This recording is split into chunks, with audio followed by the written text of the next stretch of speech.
Speaking moistly, keep 2 meters apart. Speaking moistly. Hello, everyone, and welcome to Speaking Moistly on Tuesday. Hanging out with Greg as usual, sir. Hey everyone, how's it going? Thanks for having me, Mark. Hope you're doing well here in Clownland. It's really fun. It is wild, isn't it? It's crazy. Yeah. As you have conversations with other sane people, it's just like you just can't believe that people are just kind of going along with everything that's going on. It's true. Less though. I was out today. I was out at Giant Tiger. And I don't usually go to Giant Tiger, but I might start going there more. They're close. They're kind of close to me, Gotcha. In my neighborhood. So I went in and I was prepping myself. I found myself thinking like, okay, if they deny me service, like, you just walk away. Like, I'm not gonna like scream and yell or anything like that. That's not my style. I'll just walk out, be like, all right, thank you very much. See you later. But there was other people in there who were either haphazardly wearing the mask. And I mean, like, it was like barely covering their mouth or like way over their, I could see their nose. Or people just weren't wearing it at all. Like, there was more than one other person, and like one was an elderly woman, and I was like, awesome. Like, you do you. So like, yeah, there's a little bit of. I even saw I saw an article in the Toronto Star. So when the Toronto Star is talking about it, when Twitter says you can't retweet or interact with this, you're like, that's verified, buddy. So like when the Toronto Star is like, mask use is slipping, everyone. Like we need to really tighten up here. It's just like, oh yeah, the Toronto Star, really? Have the mask use is slipping? Get gone, guys.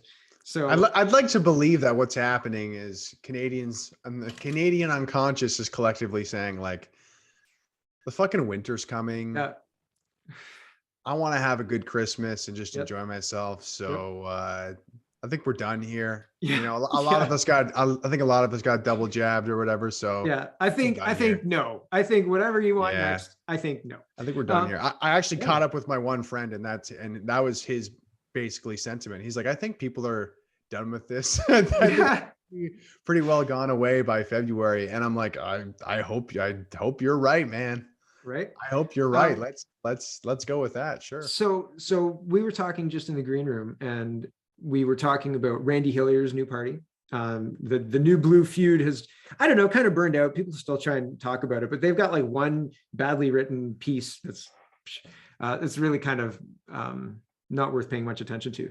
So you were talking about Randy Hillier. You were talking about he's doing a series on vaccine injured people, and really there isn't many people doing that. I haven't seen articles on it other than I've talked about it a bit on my show, and I've encouraged people to go and sign up on Randy's Odyssey channel.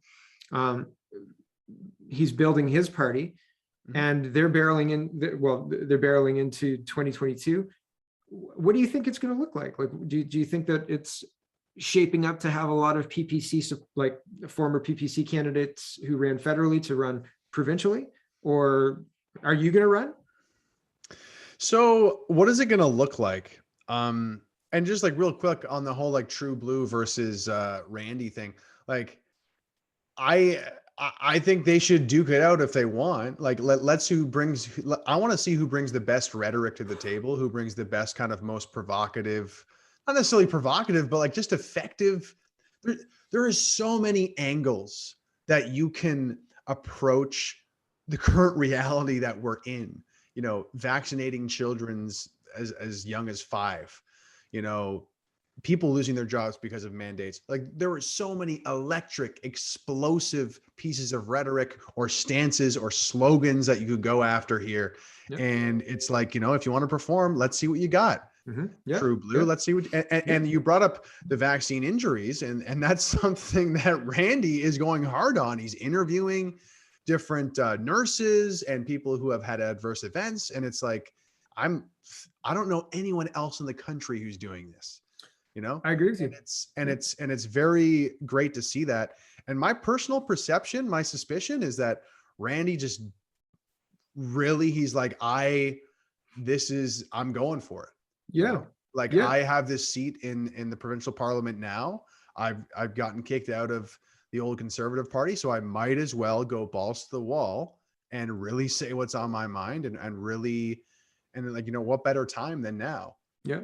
And I would hope, like, one of the things that is necessary and missing, and I talked about this with Chelsea as well, Chelsea Hillier, is that you need activated cabinet level people. You need people who are articulate. You need people who are willing to come out swinging and take on their, like, if you're going to be the education minister, if you're going to be the, whatever it is, whichever thing you're taking on, you should be out there and campaigning for it.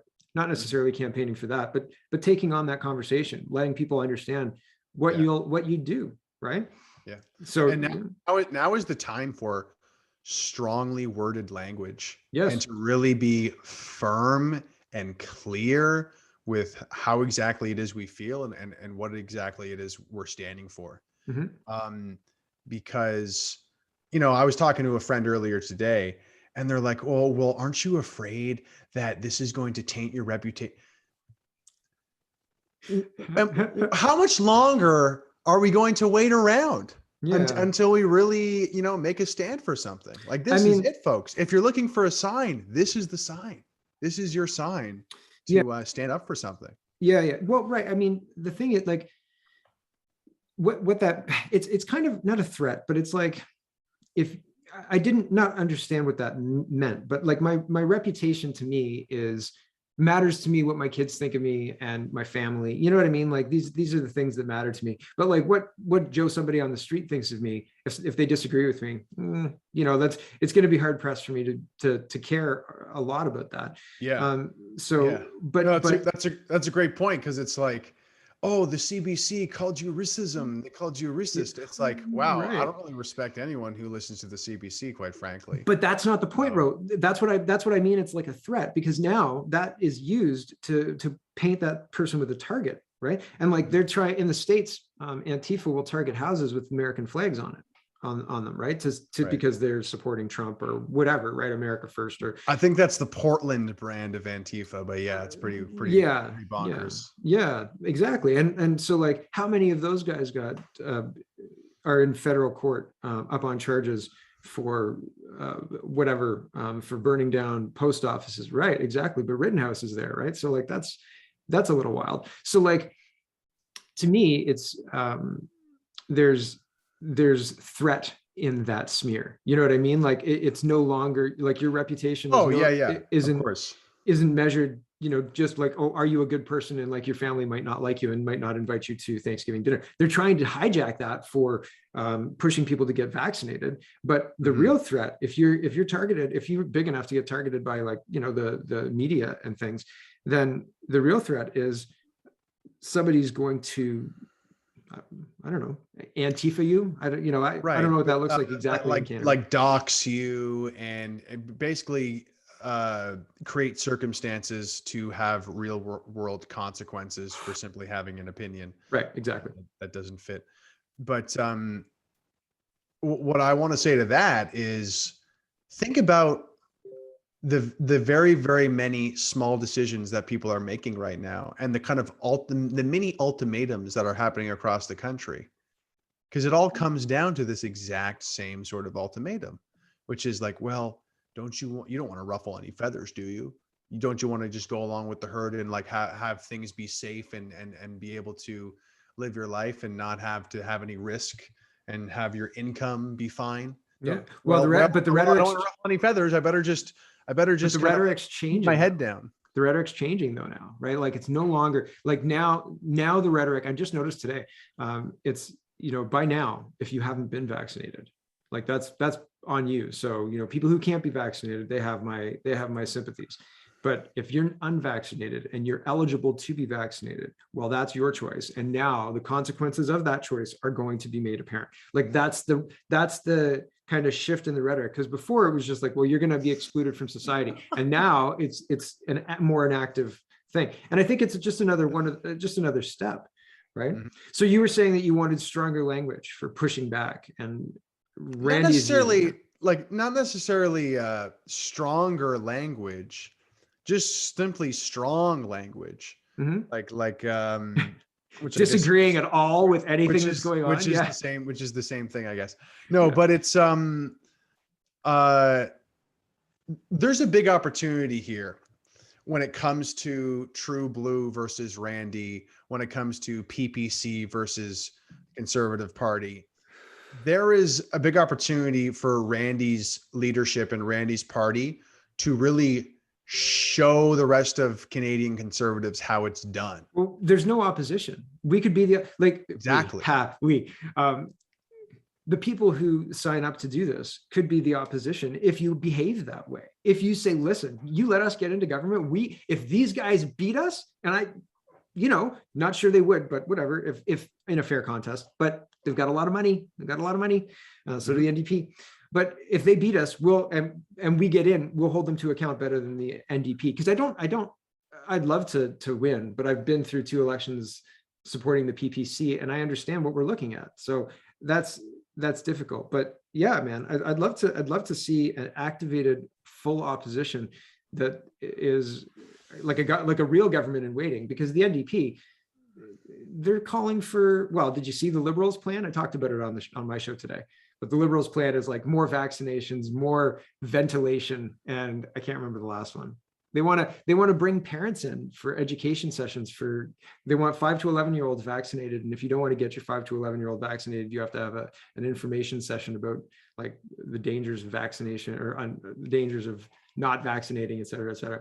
I was like, yeah, that sounds like a nightmare. Thanks, but no thanks. Yeah. And people need to call out what is clearly evil. And what we don't need are centrists. We don't need centrism. We don't need pragmatism right now, because that doesn't make any sense. And any so-called conservative or any of these fake conservatives who are like, well, we're not anti-vax. We just don't believe in the mandates, and we're not so sure if vaccinating children is the right idea. That's weak. That's compromising to your position. That's basically validating everything the Liberal Party is saying by taking that stance. You lose the argument as soon as they say, but the children, but the safety, right? Like you lose the argument, right? There's no balance. Right. Where the stance needs to be, and this is going to make people uncomfortable, and it even makes me uncomfortable because I never thought of myself as anti-vax, but the stance needs to be, no one should be taking these vaccines. These vaccines aren't safe to begin with. And the fact that you're pushing them on children is ridiculous. Pfizer's just been stopped in Taiwan for 17 to 24-year-olds, I think, for the younger group. And something's got to give here, folks, because as they continue to push ventilations and education programs, real life people in real life, not just people who are unvaccinated, but those who are vaccinated as well, there's anecdotes coming up everywhere in their lives. People catching the virus even though they're jabbed. People passing away all of a sudden. Yep. And like, that's only going to continue. These anecdotes are only going to build. And there needs to be a voice to not coddle to the center, not coddle to the establishment or the regime and this insanity that they're pushing, but a voice on the other side saying, no, this is all wrong. This is all wrong. This is all wrong. Well, but see, the thing is, and shake them out of their slumber. Yeah. The danger though, is you have people who turn you off. So do you know, you've heard of David Martin? I think, have you heard of David Martin? I've been talking about him. David Martin? He's the guy who talks about the connection between the nanolipid particle creation. So nanolipid particles are the base of all of the Pfizer and Moderna mRNA vaccines. Right. They're the delivery method. In 2009, the company Aki2, I'm getting it wrong. It's in BC, right? Yeah. So, I've heard of this. Yeah. So he's been giving lecture after lecture after lecture, calling Justin Trudeau out specifically, saying he's personally invested in this. He has a conflict of interest because of his he gets kickback. They get kickback for every sold mRNA vaccine. That's why they bought 75. So the other day, 2 days ago, I saw a talk with him saying they're engaging in murdering children. Full stop. Basically, and it was like a 30-second kind of comment, but basically the comment was they're murdering children, and like people are and basically what you're saying. And I'm not disagreeing necessarily with the point, but people who have not been paying attention and they have been incentivized and browbeaten to not pay attention, have a hard time making that jump because they're not either connecting the deaths, the heart attacks and the people collapsing on courts and cricket players collapsing and hockey players collapsing and dying. They're not making the connection. They're just sleepwalking through the day. So when you try and shake them like that, like when you try and use that kind of language, they think, oh, well, that person's a crazy person, and I'm not going to listen to that person because they're a crazy person. And I think there's something to it. Like, I don't think we're crazy people, right?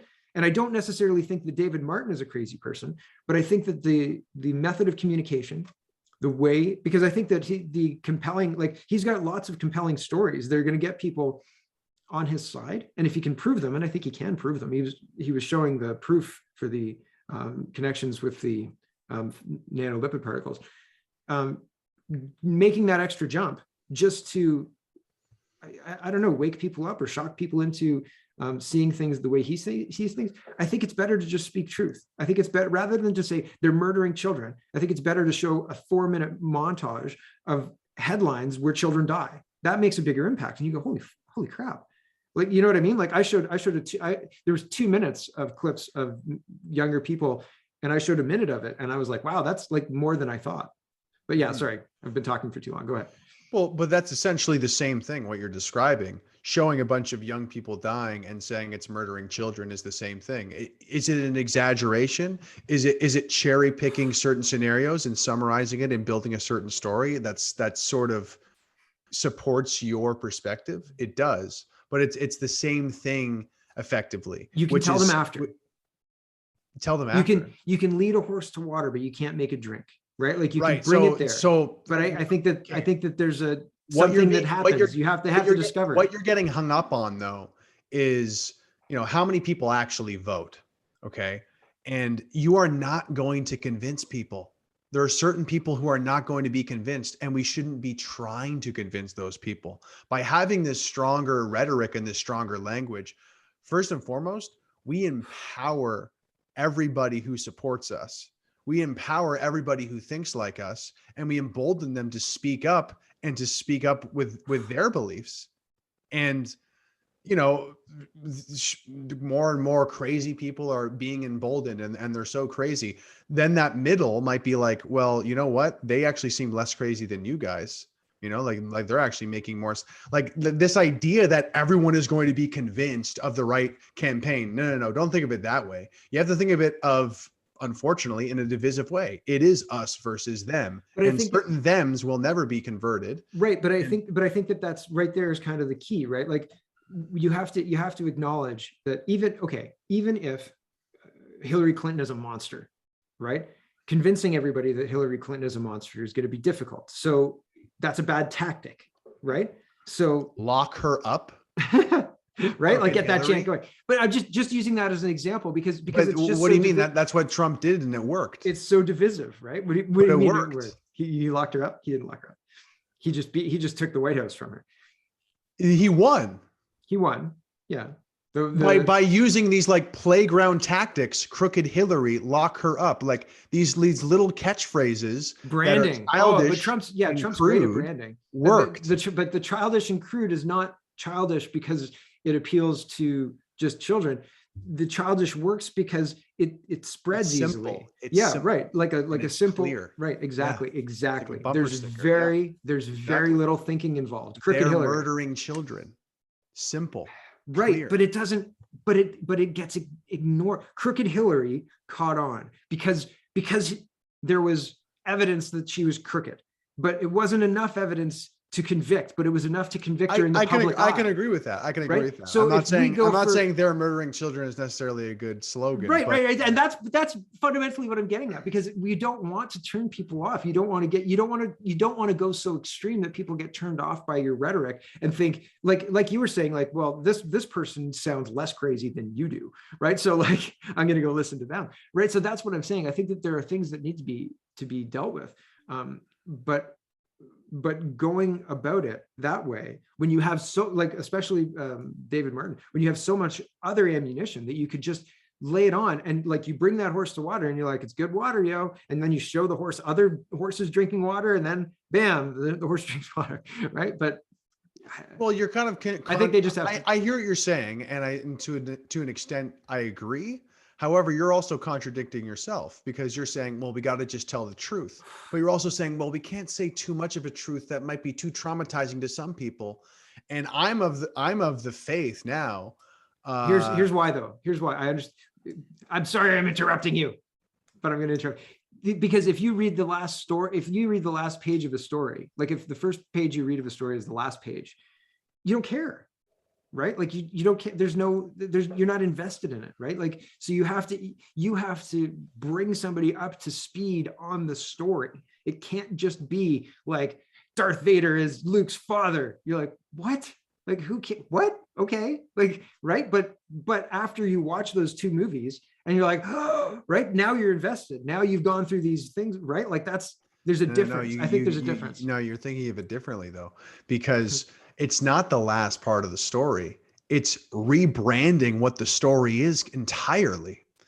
And like, The Empire Strikes Back, like that's an interesting kind of compelling story about what happened. If it was called, Darth Vader's the father of Luke, then no one would watch. Well, this is a bad comparison. Okay. Now we're talking about marketing a movie or something. Well, but it almost is marketing a movie, like with the taglines and the schoolyard stuff. Hillary didn't have anything that stuck, and no, but Trump but think of, let's come back to Canada here. I was just using Trump and Hillary as an easy example. The people who are being most effective now, the liberal propagandists, the people selling jabs, and this whole COVIDium, whatever the hell you want to call it, like reality we're in, they're lying.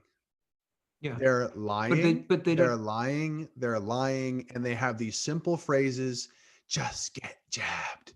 Don't you want to get jabbed? Don't you want to keep everybody safe?" But it's not a bunch of simple, clear statements that people are gravitating to and believing, right? But there's job pressure, there's like advertising pressure. So like there's other pulls to get jabbed, right? It's not a fair game, really. Like the stack deck is on the get jabbed side, because every level of municipality, certain stores require jabs, certain like activities require it, right? So like there's more pulling people. I'm just curious, why do you think like being more moderate and being more like strategic and safe, you think being more safe and cautious? No, it's not safe. It's not about safe. No, it's not about that. Because I think that you need to be hard when you need to be hard. And very clear. Like if you want to get rid of like critical race theory, right? Just you lay it out. Like you've got a week to stop this practice, or you're out. And I don't give a crap. And I'm doing this publicly. Like I'll whatever gazette it or whatever you need to do. Make sure it's as public and clear as possible. If you allow this trash in the school, you're done. Like sometimes you need to be very, very clear. But other times, in order to have a conversation at the population level, you have to look at what the population believes. And if you come at them with a story that's not believable, then you'll be dismissed. It doesn't matter if it's true or not. Look at what level we're at with COVID. It's because the story's evolved, right? If we started here, nobody would accept it. But the story's evolved to the point where people would say, well, yeah, we have to wear masks unendingly because, and they'd have a good explanation in their head. Let's play this scenario out. Let's say that Randy Hillier, is it Hillier or Hillier? I always get that. Anyway, let's say Randy comes out with his campaign slogan, "Stop murdering children." And let's play that through. The press would call him crazy. The press would, right? Yeah. Why is he crazy? Because the data doesn't support what he's saying. So what would the media say?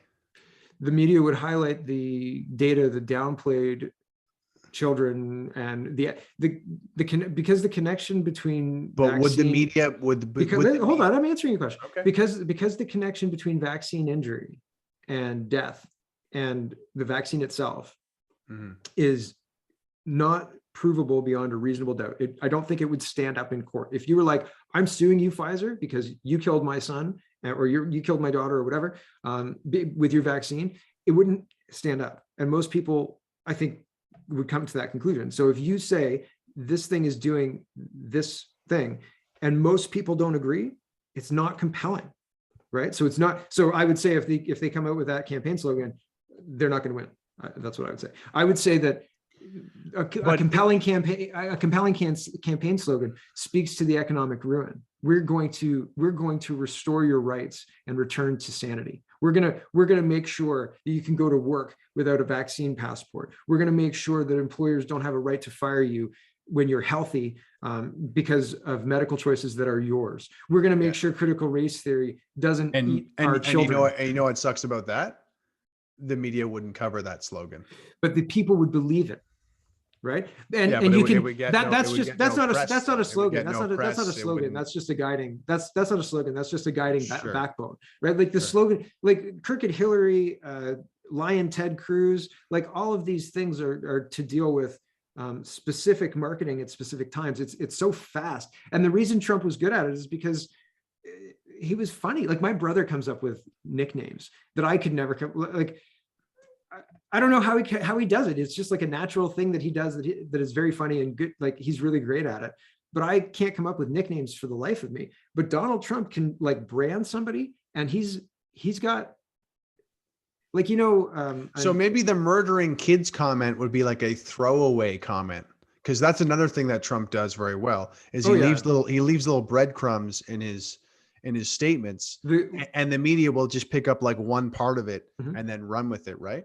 Well, the good thing about Trump is he would have so many rallies. Like he could test things out. Like there's footage of him calling Hillary Clinton other things than Crooked Hillary. Like there were other things that he was trying out. Yeah, and so he's trying it out on real crowds, right? Yeah, it's because you'd be in jail. Yeah, right. Oh man, that was so fun to watch. And the Catholic dinner where he just like, it was a barn burner.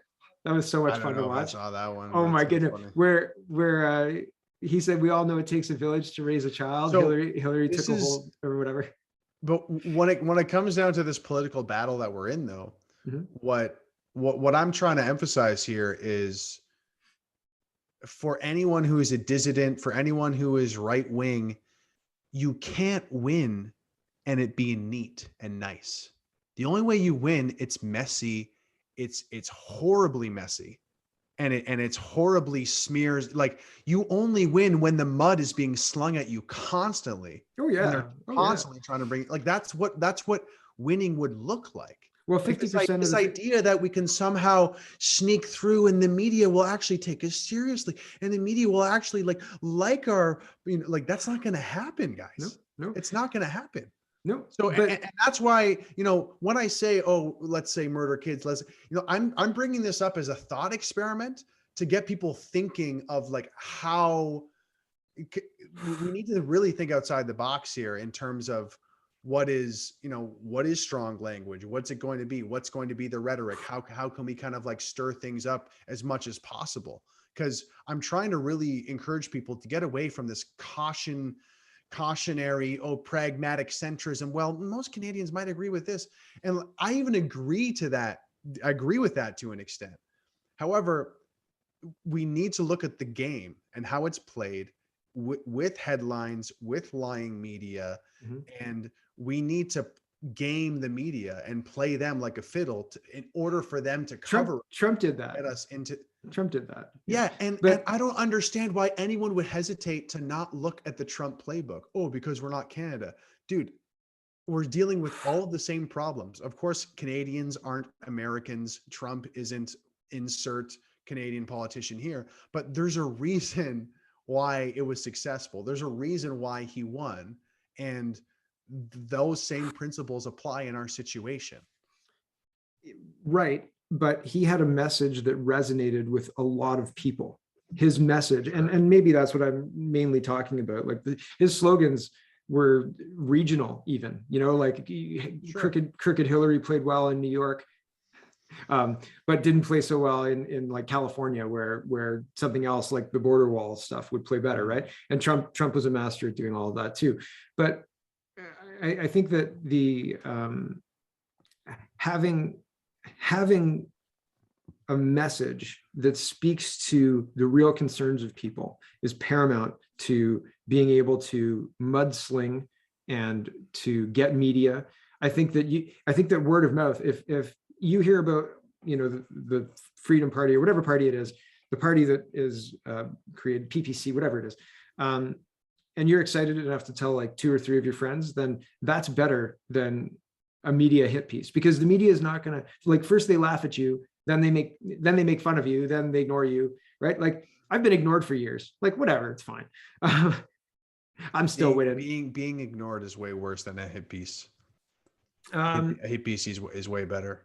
Well, I mean, I'm talking about the mainstream media ignoring you, right? Like they ignored Maxime Bernier as long as they could. They left even in the 2021 campaign, or the most recent, whenever the most recent federal campaign was, they kept Max off the leader tracker for, I don't know, a good week longer than everybody else, right? So like they ignore. So you need to get down to, like, you need to be able to speak with the constituents. Well, I mean, once again, Trump playbook. Do you know why he was in the news so often?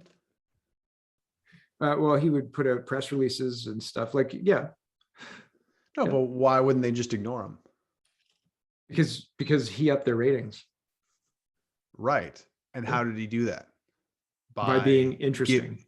Exactly. And but a little bit more than interesting, he would give them the breadcrumbs. He would give them the bait, where it's like, hey, look what I said about Mexicans. Hey, look what I said about whole countries. People say, oh, he's just like some stupid narcissist, and it's like a lot of what he was saying was like very intentional. He knows exactly how the media machine works, and they would go crazy for it because it's like, ooh, yo, Trump racist again. We got another headline today. Then he'd be all over the news. Right. And this idea that smear pieces work, they work on the people who aren't going to support us anyway.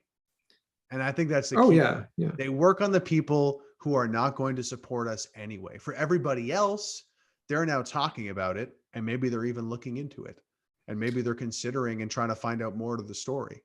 Yeah, I think the other thing is politicians and like especially Canadian politicians need a good onboarding. And I've talked about this before. And like onboard, one of the things that you don't get in Canadian politics is access to direct questions for like the leader, right? Like I couldn't sit here and have Aaron O'Toole on. I've had Maxime Bernier on, and we've been able, like, I've had good interviews with him, and that's been great.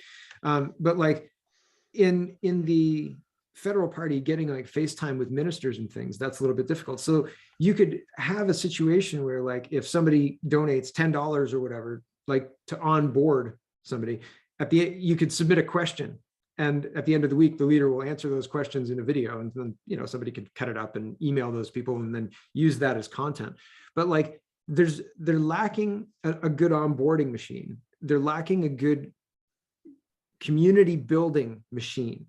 They use old tools to connect with modern voters, and they ignore their technological drawbacks in favor of really, really bad rhetoric, in my opinion. And I'm talking more about the federal CPC, but pretty much nobody has an onboarding situation on a political party where they say, hi, welcome to our political party. This is who we are. Wonderful that you're here. This is who we are. This is what we're going to do for you. If you donate this today, you can ask a question. Some example questions are these, right? And then like show some videos, because that's where you're getting content from. But you can ask anything of the leader within reason, or whoever, and we'll get them to answer your question, blah, blah, blah. Like onboard them, give them something to do, give them a reason to do it, and then give them like other things to do to move them up to people who are invested, right? Like one of the best ways to, to be a good neighbor when you first move in is to go and ask to borrow some sugar or something like that, because like it creates like this, it creates a reciprocal something or other in our heads. So we're now partners, right? Like, so like Yeah. you've asked for help, so they've helped you, and you know what I mean? Like now the ice is broken and so on and so forth. Anyway, it's they don't do that. They don't offer a place to grow a community. They use email lists, which is great, but they don't have, like, you could code your own look at Locals. Locals is built like Facebook. You could add a Facebook for conservative people, right? Once you're a conservative person who's donated X amount of dollars, join our private group to talk about how the party's going and so on and so forth. They don't want to do this, right? The party that figures this shit out and does it well, they're going to have an edge like nobody's business, and they don't understand that, and they're not going to do it because they're stupid. So once again, I agree that making it easier for people to get involved in politics will definitely certainly help. Mm-hmm. And I think there is a lot of like barriers to that. However, I feel like you're putting the cart before the horse here once again, because the major issue is people not caring enough to even do anything. They care. They care. And like the reason I think that is because I had people come out to ask me questions that you wouldn't think of. Hold on. But you're saying if there was just a better portal to welcome people, then more people would be involved in that. It's as simple as building a better like welcome portal. It's not quite that easy, but yeah, it's that easy. Yeah. Yep. If you had a great onboarding strategy, if you had an onboarding strategy where you were like, where you had an idea in your head, like the leader of the party or a high level person in the party had an idea in their head, how somebody who joins their party should be treated. And then you treat them that way and you offer them, it's upsells, but it's not an upsell because you're trying to take advantage of them. It's an upsell to say, listen, it's wonderful that you're here. We want you to participate. There are ways for you to get more involved. Here's a low level way to get more involved. Donate $10 and you can ask these important people in the party an important question. Whatever's on your mind, you can ask them and they'll answer you. Right. And us at the party, we're going to make that happen for you because we care about you that much. And then if you care about, if that answer is satisfactory, if you're interested in that, great. If you want to join the party and you want to donate $50 or $25 a month or whatever to join our private Facebook community, but it's not really a Facebook community. It's like a private Facebook that looks like Facebook, but functions similarly, right? Has posts, can be commented on and so forth. Like, you do that, you build that community, and then the thing becomes real, right? And real to people where they know what's next, not like, oh, I hope I get a letter from the Conservative Party at some point. Yeah. So I would agree. I think that would be helpful. I think that'd be helpful. However, I don't think that's the most pivotal issue. I think stronger leadership is the most pivotal issue that would have the biggest impact. But I think you're right. I think a lot of what I'm talking about could utilize SEO. Can a leader utilize SEO? Yeah, but dude, like it comes down to the human emotion of people, right? It comes down to that. Well, that's what I'm appealing to, giving them an opportunity to participate in a meaningful way and in a way. And like that would only be a second tier, right? Like there's third and fourth tiers usually. Right. But what I'm saying is like, there is yet to be political strategy and political rhetoric in the right wing in Canada that is like electrifying. And that really kind of gets people's blood pumping. There's been moments with Bernier. There's been moments with Hillier for sure. Chelsea Hillier was also doing some amazing stuff. And I think that's like starting to begin. But all I'm saying is that like that sort of leadership and like rhetoric, slogan, that whole kind of like populist in a sense, like energy. Like the end of Scent of a Woman or the courtroom scene in what's that one with Jack Nicholson and Tom Cruise? You can't handle the truth. That one. You know what I'm talking about? I do know what you're talking about. Like that kind of energy. There needs to be a higher energy. That's for sure. I agree with you, man. Because demoralizing. How would you do it? We got to wrap it up in like 3 minutes. But how would you do it? Like, would you do press conferences every day? Would it be like, this is today's issue, and I'm going to bang the pulpit, and would you? How, like, where would you do that? I think definitely getting out there as much as possible and speaking, as much as possible, but having regular sort of public addresses. And I think you're right. I think a big part of it is experimenting, is kind of getting public feedback.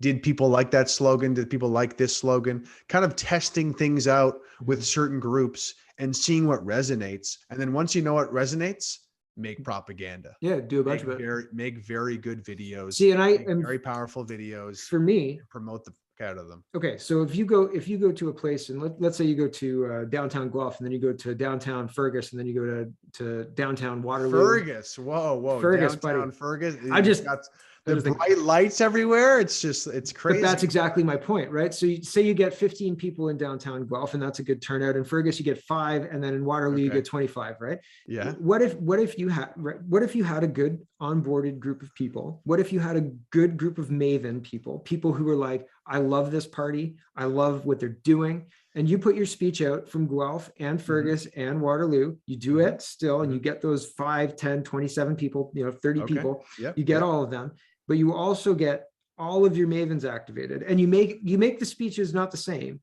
but you make it maybe the same themes or something like that. I think that activating an audience like that is better, has more reach. Well, how do you think those people get so excited to volunteer?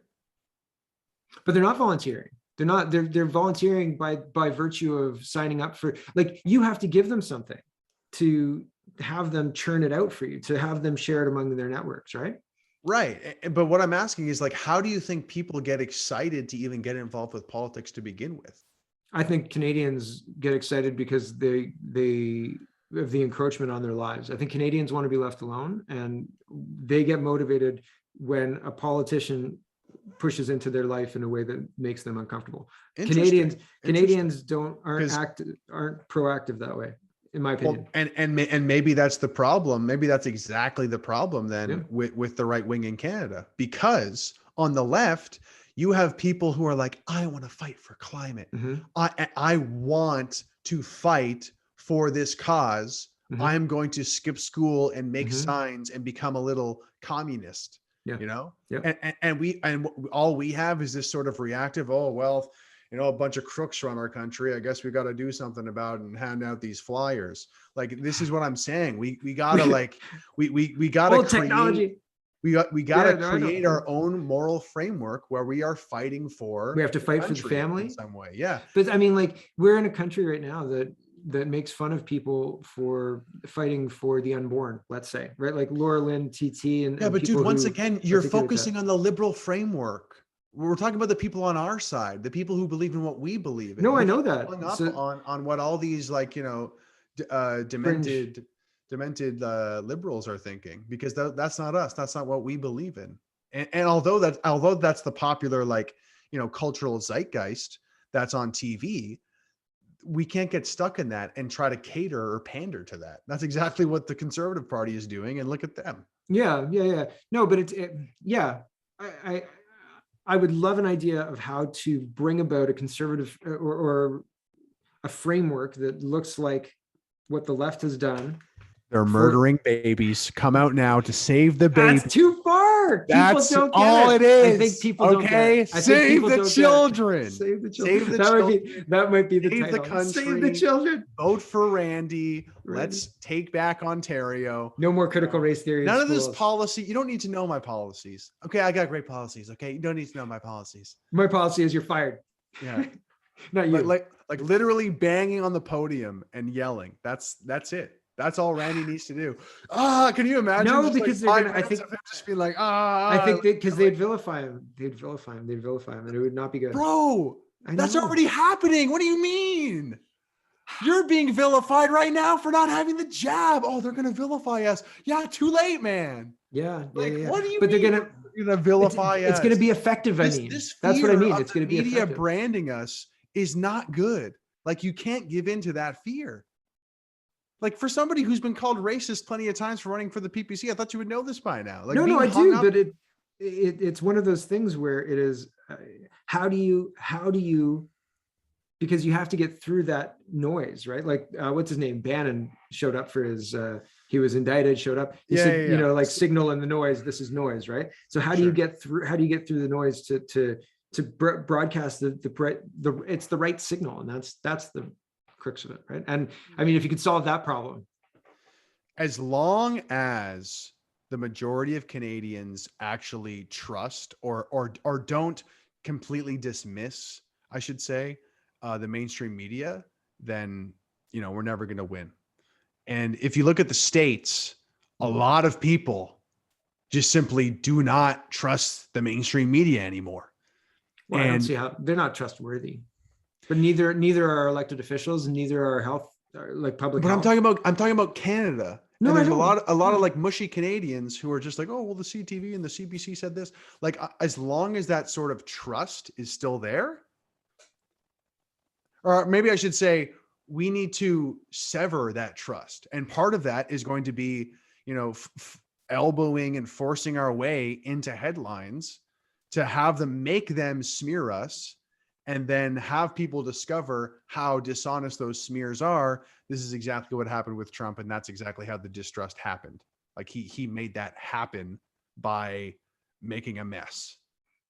And, you know, people have this idea, well, maybe the best ideas will win. And I love Maxime Bernier. And that I even believe that slogan at the beginning of, oh, the best ideas will win. I'm going to appeal to intelligence, not emotion. That made sense at the time.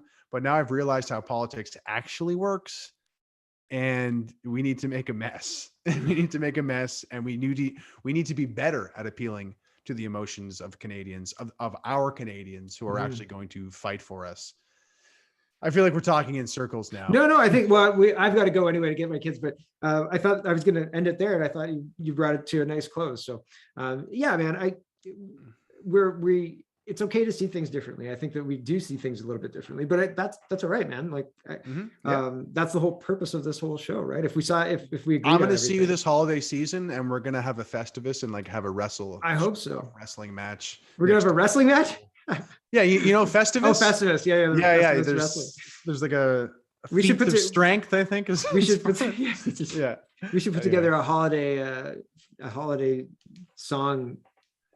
Did you see Ben Bankas's Teresa Tam's Christmas album? No.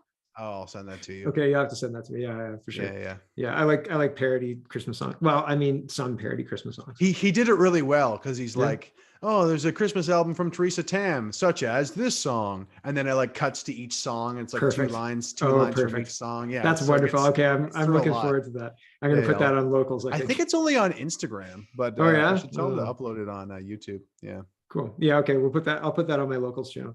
All right. Any final words, and where can they find you? Find me on my YouTube channel, Greg Wycliffe. I'm also on Instagram at Greg Wycliffe. Mark, please change the spelling below. Add the E, man. Do it right after this. Add the E. Add the E. I'll do my best. Maybe I'll do it for Please. God. Thank you for watching, everybody. You can find my stuff at CanadaPoly.com, CanadaReport.co, and our back catalog at SpeakingMoistly.co. And we'll see you next time.